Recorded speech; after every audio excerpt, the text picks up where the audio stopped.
जय सत्य ओम सिद्धाय नमः।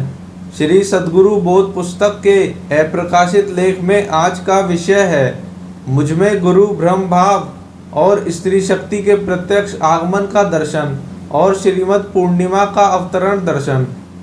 ये महायोगी स्वामी सत्येंद्र जी महाराज की जीवनी का अप्रकाशित लेख है जिसे मैं शुभम तेवतिया अपनी आवाज़ में भक्तों के लिए पढ़ रहा हूँ।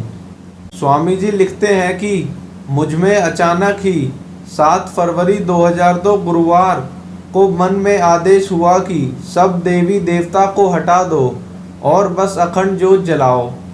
ये विचार के साथ विचित्र सा हल्का सा भय के भाव का संचार हुआ। इसके साथ ही कहीं कुछ गलत नहीं हो कि अभी तक तो देवी देवताओं की पूजा मंत्र जपता आया हूँ, पर इसी विचार भय के चलते अचानक सब गायब और प्रबल संकल्प का उदय हुआ कि ये सब देवी देवता मूल भाव निराकार और आत्मसात भाव में व्याप्त हो गए हैं। फिर अचानक ही 16 फरवरी 2002 गुरुवार को सभी मंत्र मेरे अंदर से स्वयं ही बंद हो गए और जो मैं 9वीं कक्षा से शौच के समय और उसके उपरांत एक क्रम से मंत्र जप करता था वे सबके सब स्वयं ही शांत होकर बंद हो गए।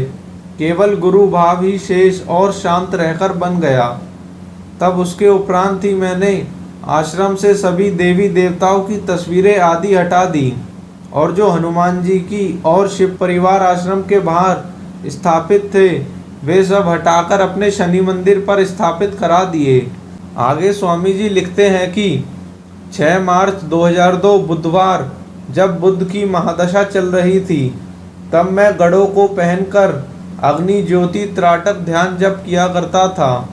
तब मुझे प्रातः 5 बजे दिखाई दिया कि एक 22 से 25 वर्ष के बीच आयु की लड़की जिसे मैं पहचानता नहीं था वो साफ रंग की पतली सी और बीच का कद था। वो हल्के रंग के सलवार कुर्ते पहने आश्रम के दरवाजे से अंदर आ रही है और जब इस दर्शन के उपरांत मैंने उठकर पाया कि मेरी बाह में बंधा गढ़ ताबीज गायब होकर मुझे नहीं मिला, तब शाम को प्रवीण पंडित के ढूंढने पर उसे वो गढ़ के डिब्बे में रखा मिला। तब वो वहाँ कैसे पहुँचा था पता नहीं। अब इन सब की आवश्यकता नहीं थी, यो इनका भी समापन हो गया।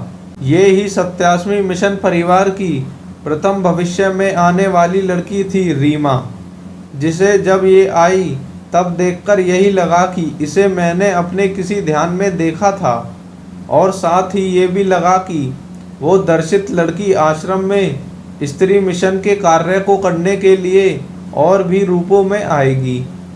और पूर्व काल में मैंने 11 मार्च 2002 सोमवार को अपने खेतों पर आश्रम बना भी देखा जिसके विषय में लिखना अभी शेष है। आगे स्वामी जी सिद्धासिद्ध महामंत्र दान दर्शन के बारे में लिखते हैं कि 22 मार्च 2004 को मैंने प्रातः देखा कि एक काली मूछ दाढ़ी वाले जटाधारी मध्य आयु के सांवले से योगी माला भार की ओर मुस्लिमों की तरह जपते हुए दिखे और शिवपिंडी भी दिखी। तो उन्हें देखते हुए मैं कह रहा हूँ कि ऐसा करने से सिद्धि होती है और मुझे अर्थ भी लगा कि अब जब तब को बाहर वालों को बांटो, यानी अब ये गुरु मंत्र सबको बांटो। तब ध्यान भंग हुआ।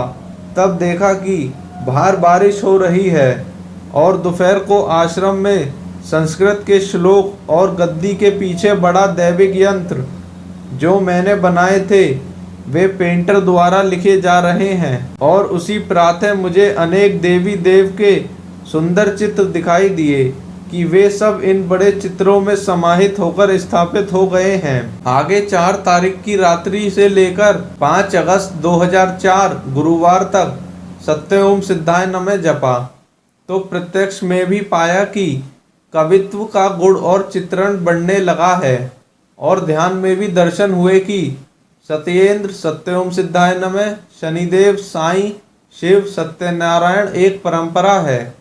फिर अचानक हृदय में भड़ाक की तीव्र आवाज हुई और तीव्र भय और रोमांच हुआ। ये हृदय चक्र में जागरण का विस्तार था। तब भी यही मंत्र स्वयमेव चलता रहा।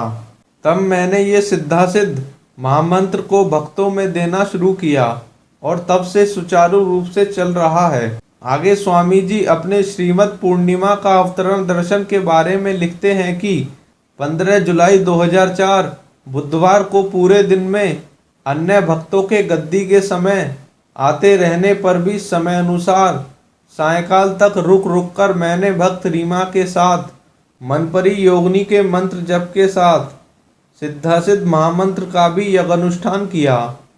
और आगामी दिन शिवरात्रि को प्रातः ध्यान करते में मैंने देखा कि आश्रम में स्थापित उत्तरमुखी देवी की पीतल की चमकदार आभा वाली बड़ी मूर्ति है। मैं, जयपाल, भोपाल भाई आदि और बहुत सी जानी अनजानी स्त्रियों की भीड़ भी है।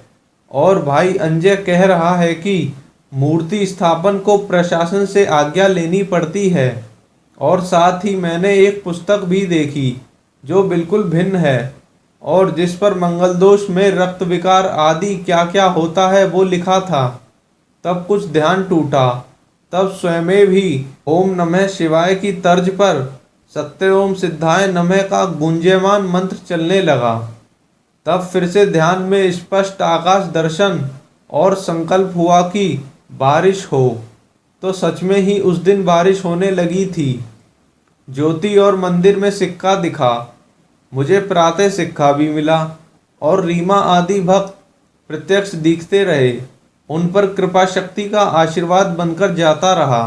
तब उस दिव्य आभा वाली पीतल की मूर्ति के विषय में चिंतन चलने लगा कि ये कौन सी देवी है और मैं इनकी स्थापना आश्रम में कब कर रहा हूँ। साथ ही ये कौन सी पुस्तक को मैंने देखा है जिसमें अनेक अपरिचित विषय को लिखे देखा है।